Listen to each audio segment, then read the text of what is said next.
J'ai Bethelma, des actualités uniques, dynamiques et renversantes dans le journal TV. Ne tardez plus, vivez le meilleur des bons plans. Patimax, la qualité au meilleur prix. Yulchanao ni fampalalam Vaovao.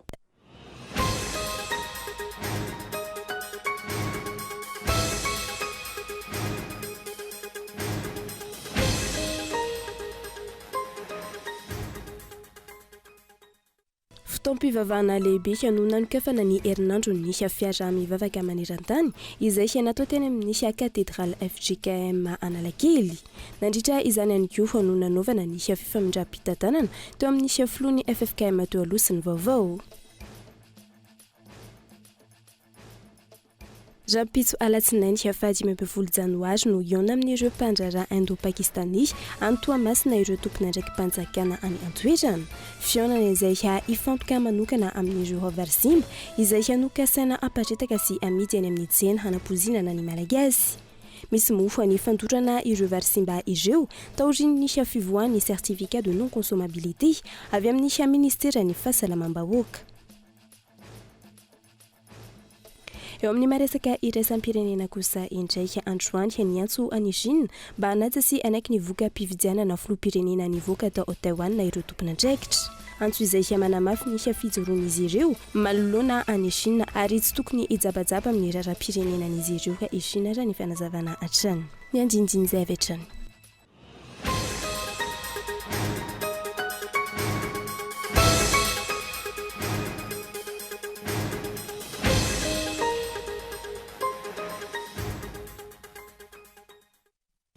Manatrany araba tomoklasy tomokovavy tonga sondray ato anatin'ny fampahalalam-baovao ny Kolo TV amin'izao alina izao ka manasanao hanaraka izany hatramin'ny farany. Fotoam-pivavahana lehibe no hananokafana ny herinandro ny fiara mivavaka eran-tany izay natao teny amin'ny katedraly FJKM Analakely. Nandritra izany ihany koa no hananaovana ny fifamindram-pahefana teo amin'ny filohan'ny FFKM teo aloha sy ny vaovao. Fanadajina hoentiny Gaetan Andratsilavo.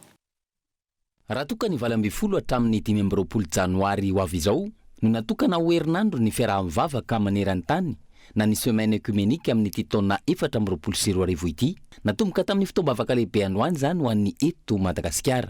Fotoam-bavaka no tanterahana teto amin'ny katedraly FJKM Analakely. Niarahany ombom-bavaka ho an'ny firenena sy izao tontolo izao. Zava-dehibe ny mifanohana-mbavaka ho fanehoana fitiavana n'Andriamanitra sy ny fitiavana amana. Ireo lafin-javatra roa lehibe ireo izay miavery hoy ny filohan'ny FFKM nandritry ny toriteny izay nataony. Mitombo ny fitiavatena hoy izy. Rehefa nandinika dia izao ny zavatra hitako. Zaho manao Facebook. Izao ny zavatra hitako. Manomboka mihabe ny fitiavatena fa mihakely ny fitiavanamana. Fatiolona ry, hidina pilina ry, nijaly ato nijaly ry. Ary tsy hoe mihabetsaka ny fitiavatena fa lasa resy ny fitiavatena mihitsy ny fitiavantsika n'Andriamanitra koa. Namana zany efa tsy rara ina, Andriamanitra koa tsy mila tombony anatin'izany fitiavana zany. Andriamanitra ry havana tsy mila tombony amintsika fa zany maha-izazy antsika. Identité zany ny ananantsika, zany toe-panahy ahafahantsika mitia an'Andriamanitra zany. Inona moa zany hoe mitia an'Andriamanitra sy mitia namana zany? Naseho ny valiten'ny tompo zany. Ny amin'ny fahazahoana fiainana mandrakizay dia mifandray ary tsy azo sarahana amin'ny fomba fiainantsika andavanandro zany.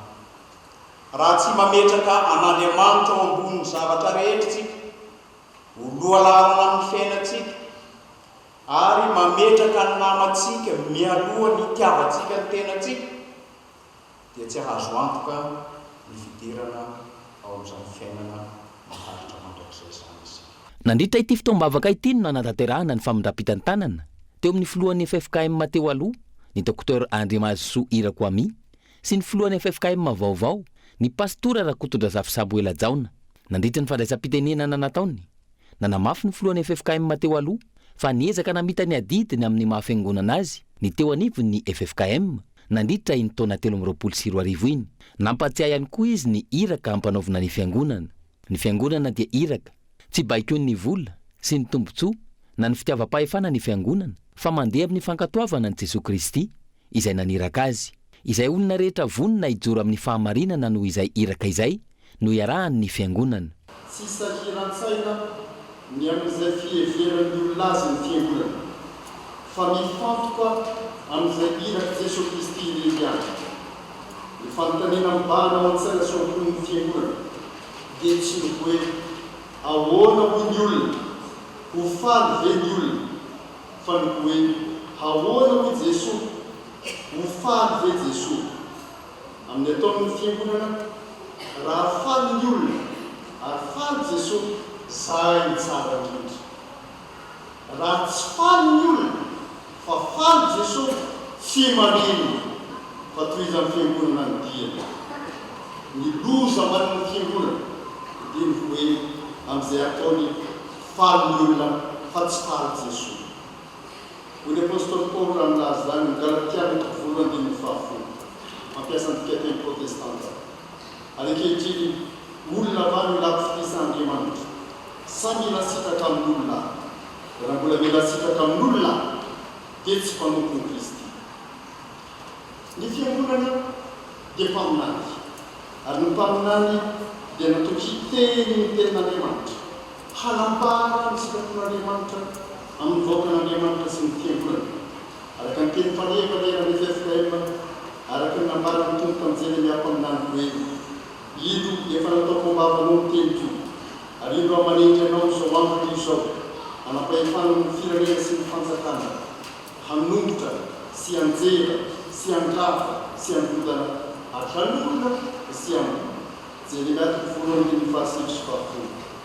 Miteny ny fiangonana fa izay ny mampaminany azy.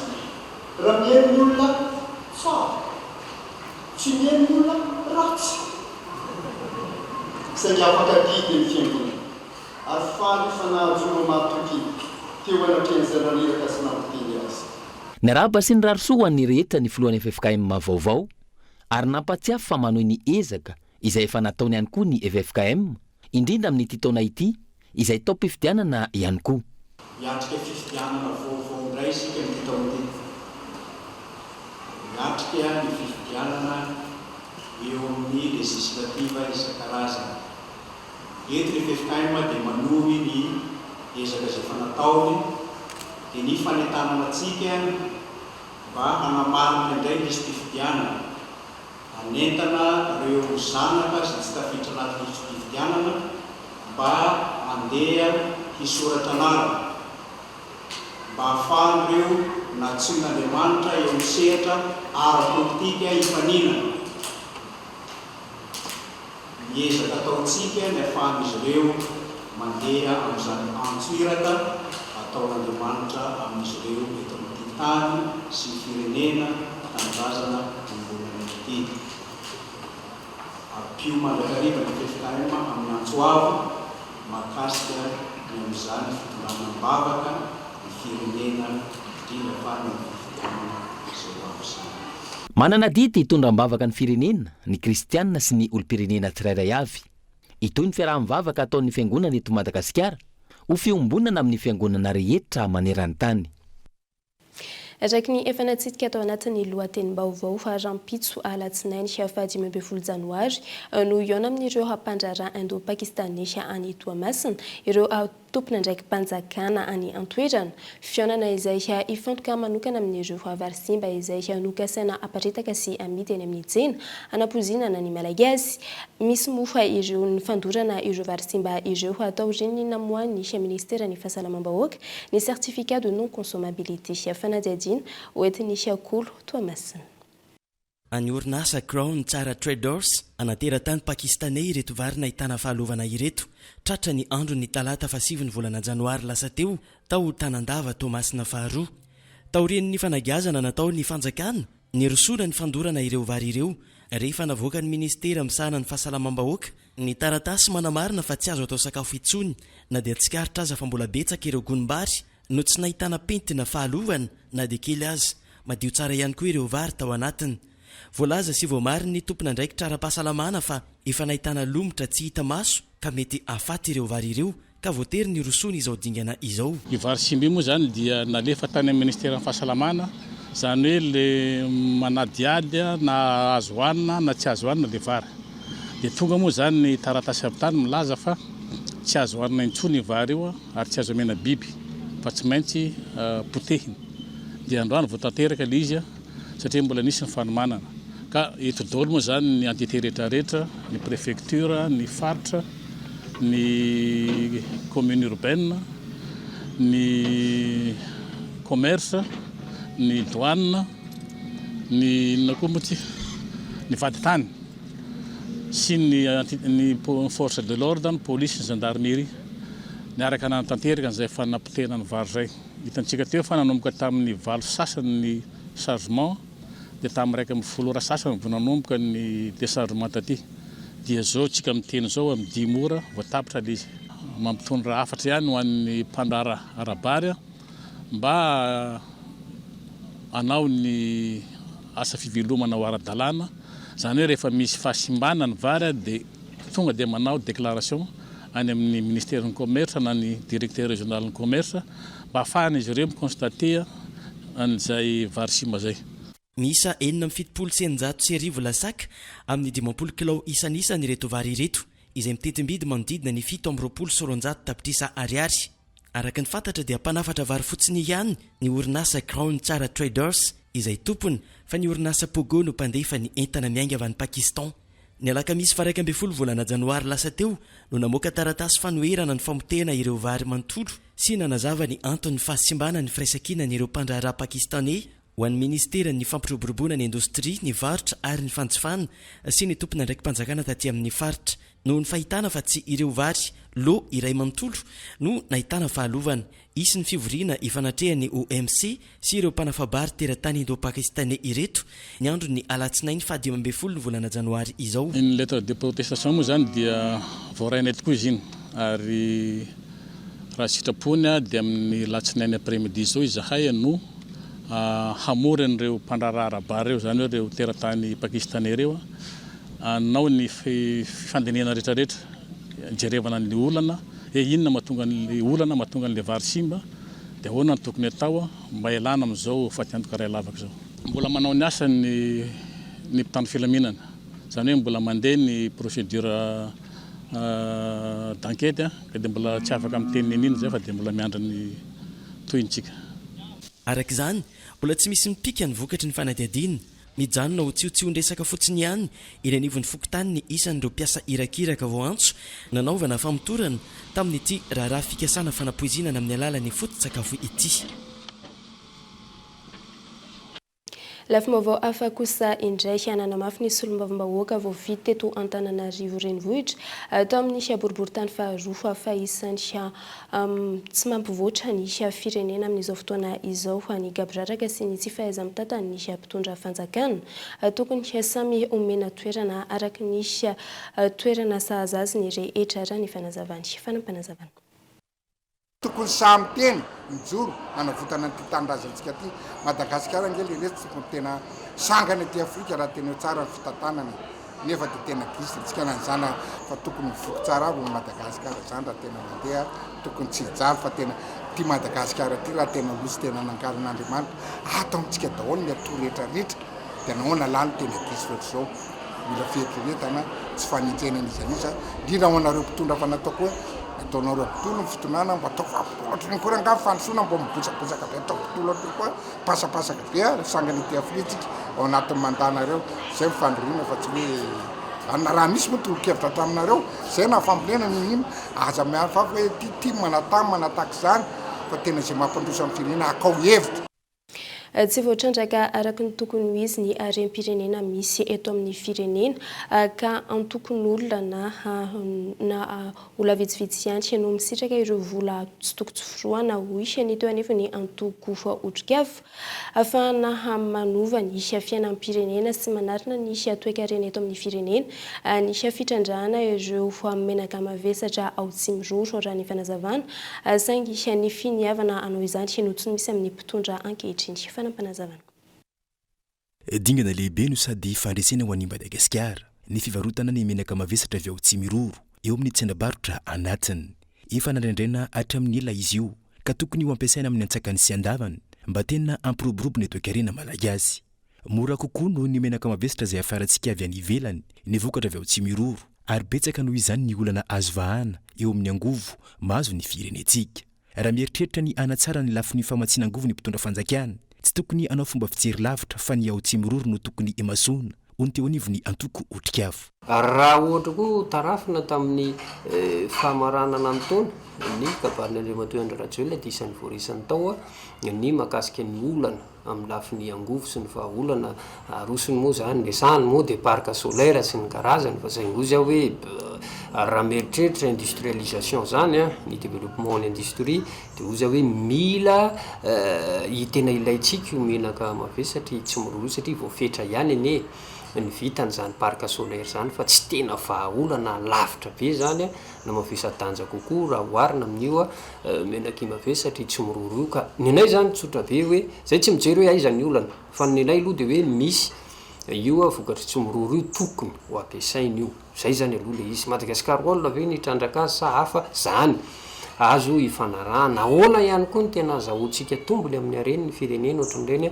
mila apetraka zany ary ny anankiray koa mila transfert de technologique io mba tena ahafahany malagasy ny fe azy mba tsy ohatra ny ambady visiny QMM sy ny harena hafa reny akoatran'ny pourcentage zany hoe 4% tokony anjaran'ny Madagasikara dia zay le transfert de technologie zay tena zava-dehibe zay ka ninay zany tsotra hoe raha tena hama ny olany firenena dia tena vahaolana maika dia maika io resaka Tsimiroro satria ninninna ho resahantsika sarotra ny mampandroso firenena anankiray raha ohatra tsy voafehanao ny angovo.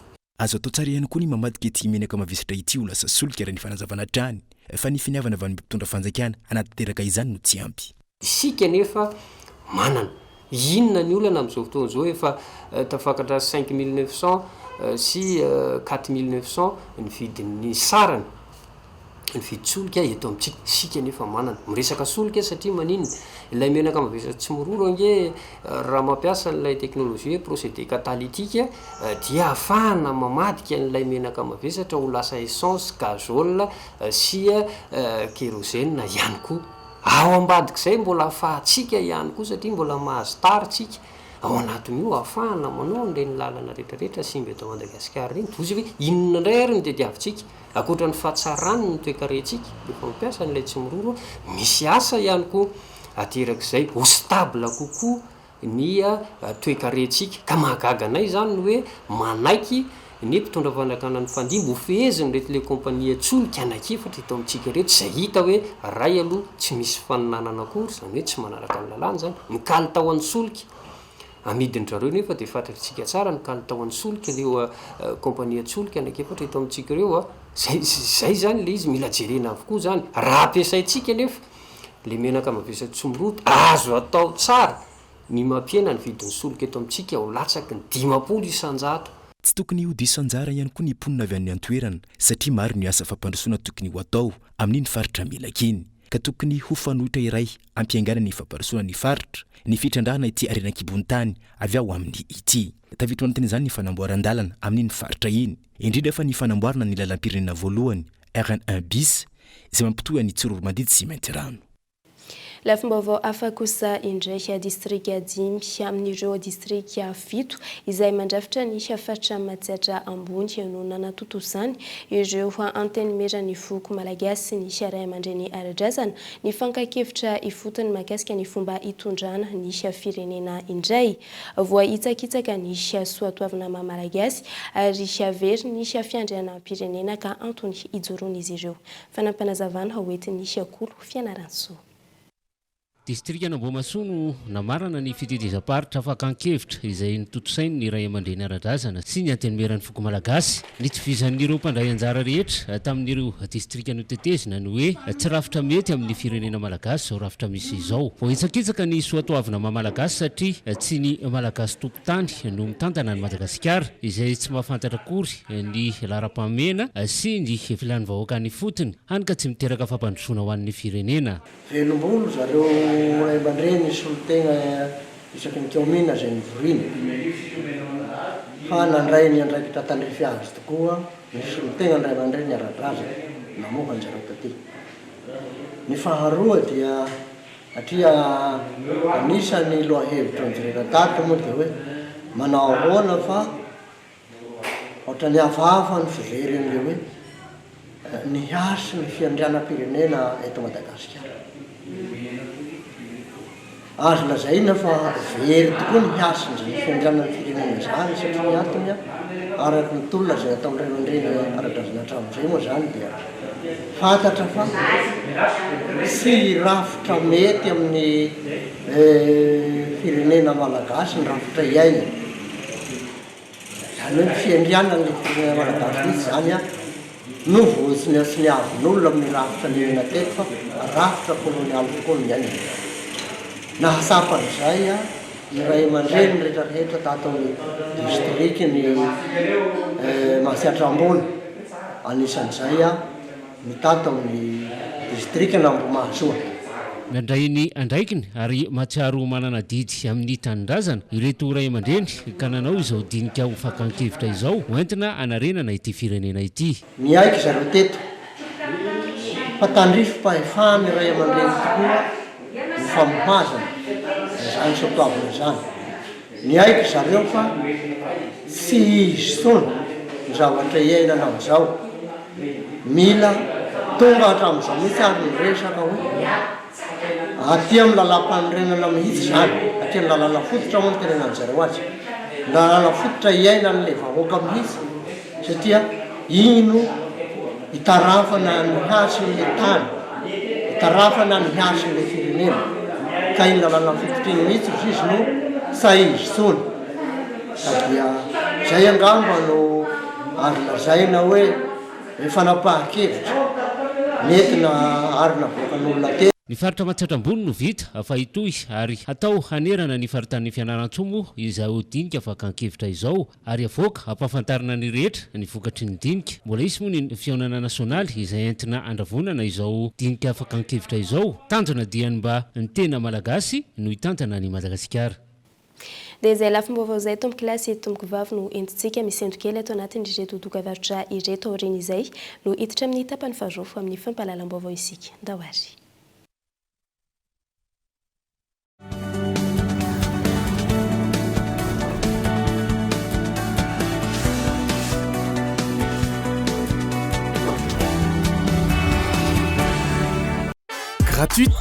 Gratuite.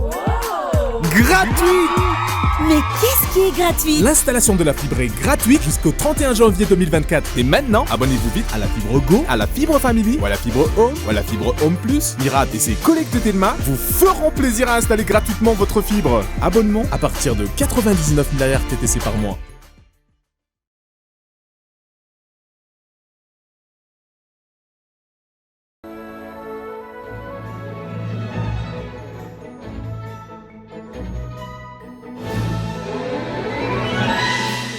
Teteo ny andohan'ny cotibeur sy ny cotilé izay mbola ankafiziny rehetra hatramin'izao na ny lehibe.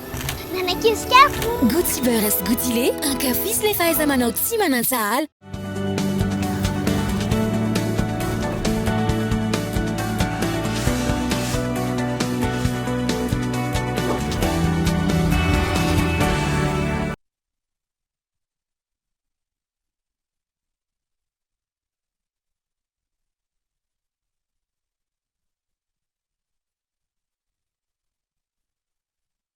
Tavaverina indray eto amin'ny fotoana ny fampahalalam-baovao isika tanora latsaky ny 5 taona avokoa amin'izao fotoana izao no tonga misoram-panambadiana eny amin'ny commune sy ny boriboritany raha ny fanadihadiana natao.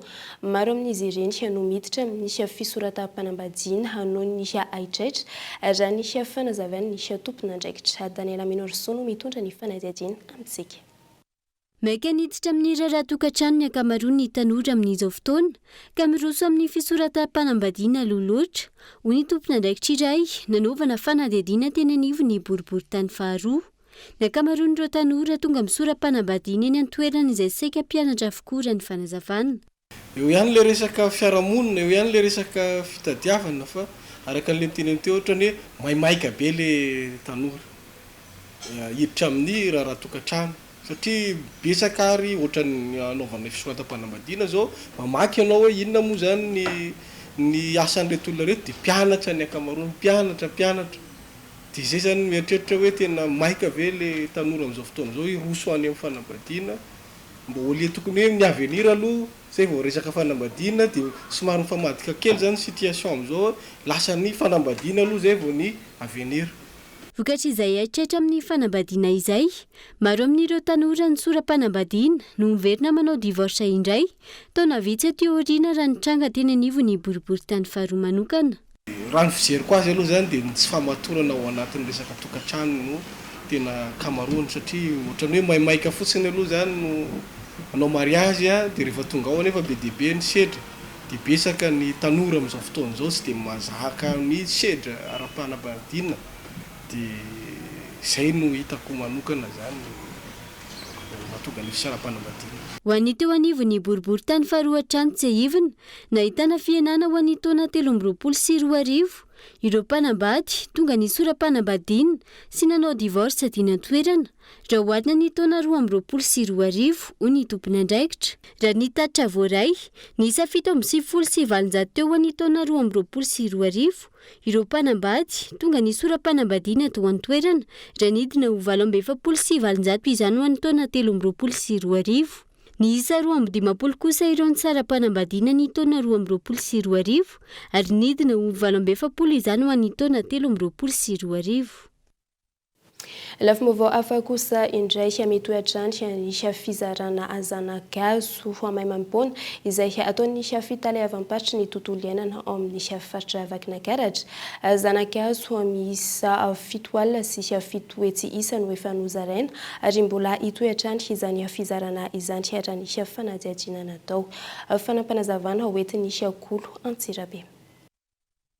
Amin'izao vanim-potoana ny fambolekazo izao dia tsy mitsahatra ny manao hetsika fizarana zanakazo maimaim-poana ho an'ny vahoaka Antsirabe ny fitaleavam-paritry ny tontolo iainana eto Vakinankaratra. Raha tsy ahivina dia nanomboka amin'ny volana Desambra lasa teo no efa nisy ny hetsika fizarana zanakazo maimaim-poana. Nandritra ny fandalovanay mpanao gazety tetỳ an-toerana dia tsikaritra fa lany tanteraka ireo zanakazo izay nivokarina teto amin'ny tany zanakazo ny Dred Vakinankaratra izay manodidina ny 7 alina sy 7 hetsy eo ny isany ary mbola maro ihany koa ireo olona mitady zanakazo ho ambolena tonga etỳ an-toerana. Arak'izany dia nisy ny fiara-miasa ny ity farany sy ny orinasa tsy miankina iray eto Antsirabe izay manana tany zanakazo ka naveriny indray izany hetsika fizarana zanakazo maimaim-poana izany manomboka izao ary afaka maka avokoa ireo olona izay maniry ny amboly azo.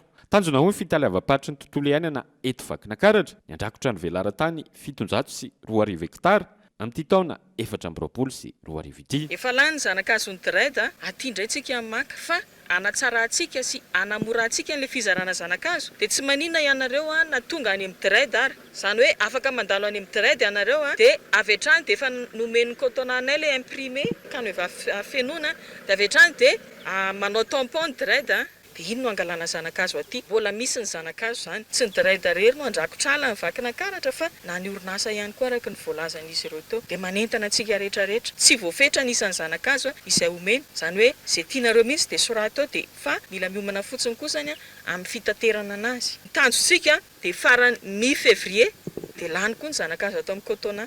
Amin'izay fotoana izay misitraka orana daholo na ny zanakazo ny zarainy Dred na ny cotona dia sursika minontsika fa tena ho lasa ala ny hazo ny zanakazo ay ambolentsika. Mba hampahomby fambolekazo dia omena fampiofanana mialoha amin'ny teknika mahomby ireo olona izay tonga maka zanakazo eto amin'ny Dred Vakinankaratra. Miankina tanteraka amin'ireo olona izay nomena zanakazo ireo ny fanaraha-maso atao ho hatrany ny taleparitry ny tontolo iainana aty an-toerana. Ny fanaraha-maso aloha dia tena miankina tanteraka amin'ilay olona izay nomena zanakazo satria efa averinay ombieny hoe ny fambolekazo tompoko rehefa nomenanao ilay zanakazo dia lasanao lasa fanananao noho izany ianao ny tompona andraikitra voalohany amin'ny faniriny zanakazo izay ambolenao. Dred tena mandainga raha toka hoe afaka anao suivi eny rehetrarehetra eny fa kosa ho antsika izay manana zanakazo izay nosoparan'olona izany hoe nisy nanimba fataro ilay olona izay namotika ny zanakazonareo fataro ilay tompon'ilay omby izay ninana ny zanakazonareo dia tongava aty amin'ny Dred manaova ohatran'ireny plainte ireny dia alefantsika any amin'ny tribunal satria destruction na bien d'autrui indray no itondrantsika an'ilay affaire amin'izay dia hoentina any amin'ny tribunal. Nareo koa nefa afaka manatona ny gendarmerie satria zareo dia OPJ de droit commun afaka mitraité ny affaire rehetra fadika an-dalàna rehetra noho izany afaka makany ianareo fa manomboka izao dia tsy hamelantsika intsony zanakazo anambolentsika dia tsy maintsy maniry ary tsy ekentsika ho sombana sy ho potehana intsony satria anamaintso amin'ny Vakinankaratra ny tanjona antsika. Arak'izany dia mitoy ny hetsika fizarana zanakazo maimaimpona izay ataony raidy vakina karatra amin'ny alalan'ny fiaramiasa amin'ireo orinasa tsy miankina eto Antsirabe. No tanterahina izao ariva izao nisy fanendrena ireo mpikambana vaovao ao anatin'ny gouvernemanta tariny nisy praiminisitra Atsai Christian miisa 17 ireo ministra notendrena ary 13 ireo mpikambana vaovao ary 14 ireo efa mpikambana atao aloha ny ministry ny tontolo iainana no zandriny indrindra amin'izy ireo izay mbola 20 taona monja no amafisany filoham-pirenena nandritra ny kabariza nataony fa isiny fametrahana sekretera mpanjakana miisa 8 vaovao izay ao apetraka iara-iasa akaiky amin'ny fiadidiana ny repoblika. Lafim-baovao hafa kosa indray miroborobo ny fikambanana silamo ao Diego amin'izao izay anovozana fanabeazana ara apinoana izay mankalaza ny 70 taona nijoroany amin'izao ka nandritra ny 3 andro no fananovana izany izay nanomboka ny alakamisy ka hatramin'ny omaly asabotsy fanajajena. Toarika Shaduli miaigny mivoatra ary mampiseho fitiavagna eo anivon'ny mpiarabelogno no fonjakevitry ny voizina nandritra ny 3 andro nanamariana ny jobile fa 30 taogno nijoroany fikambanagna eo any Yasurtia Morafeno Diego Soares. Tombony ho azy ny fananany tanora lahy sy vavy izay magnabevo ireo ray aman-dreny mpikatroka moridy endrika izay mamelo maso hatrany ny finoana silamo aty avaratra Madagasikara. Na deo aza zegny ny fitina maro zay misy agnatiny zay fiarahana agnatiny zay fiainana zanak'olombelo mbola voatana ny ikhwany Yasurtia io fikambanagna io nitana isaka 30 taogno ihany ty iveritsika fa sy zavatra helihely zay zavatra zay. Ny fisiany fikambanagna maro io tsy magnambara hoe tsy fankahazo atsika fa io magnambara fa miroborobo ty torika ty Shadulity zay ary mbola hiroborobo andilandilatra zay hitatsika eto ihany ty zany. Efa namolavola olombalona ny fikambanagna ary maro ireo kamo atao amin'ny fahiny namorona toarika hafa ihany koa. Rehefa nandeha zegny ho an'ny Yasurtia niboaka baka tato ny fôrogno zafintany tagnatiny ho an'ny Yasurtia satria fa nana ranaka nahabe mitarimy pipinera agnatiny ho an'ny Yasurtia rehefa niroborobo ho an'ny Yasurtia tamin'izay fotoagna zay dia niboaka ho an'ny noro Yasurtia koa tagnatiny Yasurtia fo.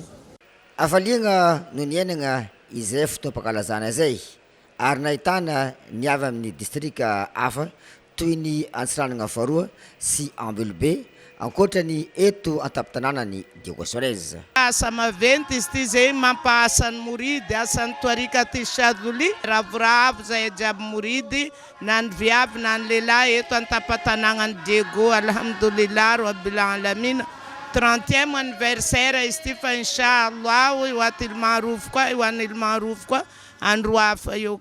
Marina fa omboroa sy osy 5 no natao ho nofikena mitampy havanagna ary noravahany daira mandra maraina.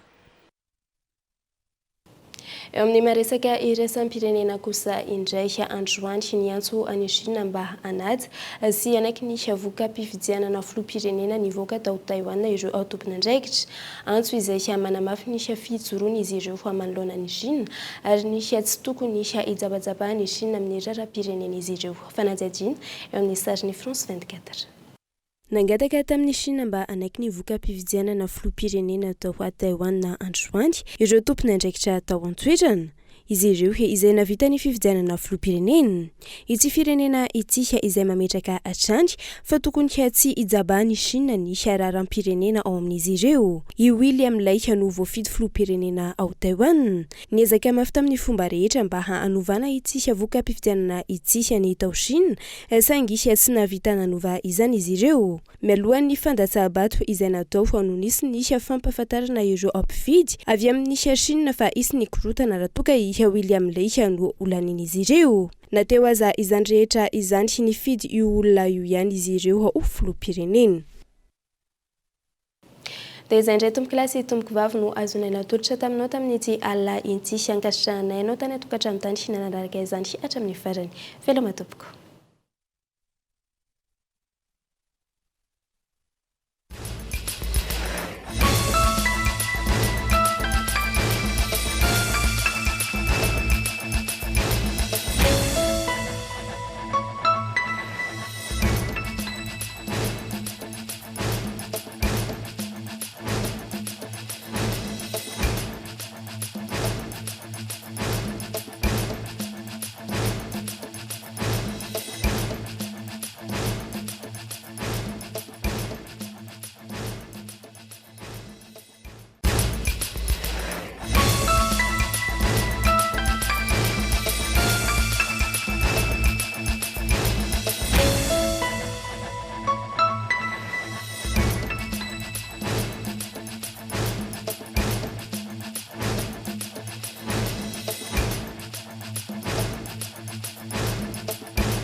Ne tardez plus, vivez le meilleur des bons plans. Patimax, la qualité au meilleur prix.